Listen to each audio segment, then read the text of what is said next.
Thank you, Jay, for agreeing to do this interview with Restaurantility. So I'll start off with a very easy question. What was it that drew you to become part of Mesa Verde, and what keeps you being here for all this time? Sure. I think mezcal and tequila was kind of the final frontier.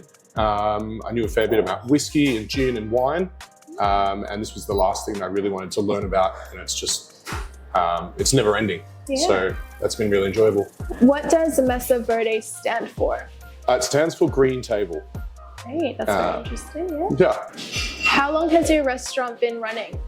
We are coming up on 11 years now. Wow. Yeah. Yeah, that's a long time. It is. It's tough to stay trendy. What sparked the fusion between Mexican and Melbourne styles in your bar? There's a lot of Tex-Mex around, and we wanted to kind of bring a cozier dining experience that has a lot of local influence as well as traditional Mexican food, rather than sort of like fast food or American influenced Mexican.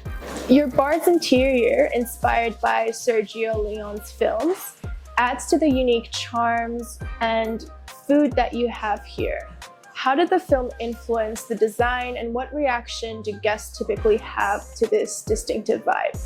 I suppose it goes hand in hand with the food and the drinks. So rather than having big, bright neon lights, big colorful sombreros, we wanted to add to the warm charm of the venue. So lots of wood, lots of warm leather, lots of warm colors. And it was also something that hasn't really been done. So all around the venue, there's spaghetti Western influence.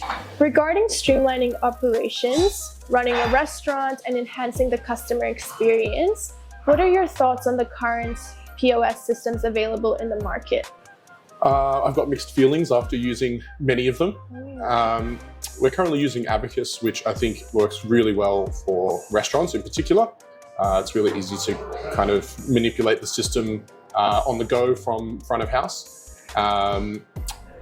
It's probably the best one I've used so far. In your view, what would be an ideal POS system to further improve your eatery's efficiency?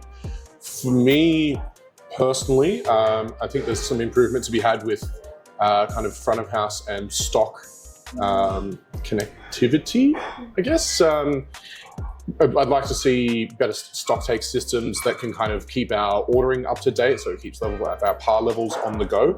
With Mesa Verde's premium pricing and the challenges of rising operational costs, how do you balance maintaining quality while ensuring customers see the value in their experience?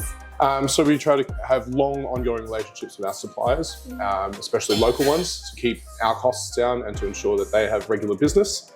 And that goes for alcohol as well. If we can have someone on our beer taps or an ongoing kind of tequila and mezcal feature, they can bring the price down for us as well as getting their products out there. The more niche the product, the more quality the consumer kind of feels as they're receiving, as well as having amazing customer service. Often when people make a complaint about a bar or a restaurant, especially if they leave an online review, it's because of how an issue was handled, not that the food was maybe cold or the drink that they had didn't have enough perceived value.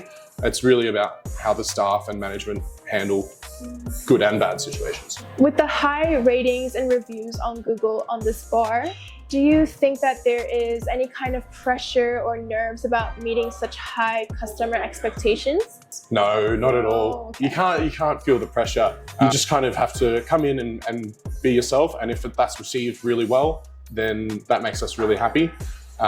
We certainly hold each other accountable to a high standard, but we're not stressing that we're going to fall below what someone expects. Okay, we will do the rapid fire round, and this is just going to be very short and sweet questions and answers.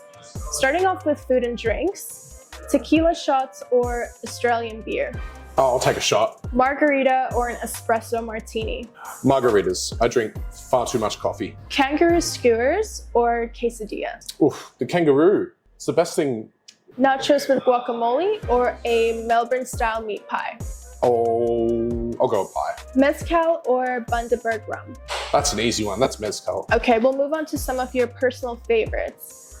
What's your go-to drink after a long shift? That's a pint. Universally, it's quick and easy, but there's a lot of liquid. So, What's your favorite Melbourne bar other than here? you know, what's your favorite mezcal? It really changes on the mood, the day of the week. Recently, actually, I'm really enjoying a bar called Asta. What are some Mexican street foods you'd love to see more of in Melbourne? I'd love to see more corn esquites. So it's everywhere in Mexico, and it's served hot with shaved corn, and then they mix it through with cheese. And depending on the vendor, you can just kind of go up and put your own toppings on, a variety of salts and spices and things. That sounds delicious. It's so comforting. It's really good. It's in all the markets. What's the most challenging part of running a bar in Melbourne? Keeping the cost of goods low and meeting KPIs at the moment. As you mentioned, labor costs are always a challenge for any bar. Food is on the rise. Alcohol gets an increase every 6 months. It's impossible to keep prices down all the time. So then you have to also reinvent your food and drink offering constantly. I mean, it shows a really difficult, ever-changing industry to work in, but I wouldn't have it any other way. Now this one's my favorite. What's the weirdest request you've ever received from a customer? Oh, so many. I used to have a customer come into Rooftop asking for Midorian milk, and they would have like 4 or 5 a night. That is disgusting. Can you imagine the hangover from Midorian milk? And for the last question of the day, do you think QR codes are the future of dining? No way. I think a massive part of a venue's personality are the people. It's great in certain scenarios, and it also helps keep costs lower. But I think you're missing the hospitality of hospitality if you're just always ordering on QR codes. Hi, my name's Jay. I work for Mesa Verde. You can find us tucked away on level 6 of the Curtain House building. It's 252 Swanston Street, just below Rooftop Bar.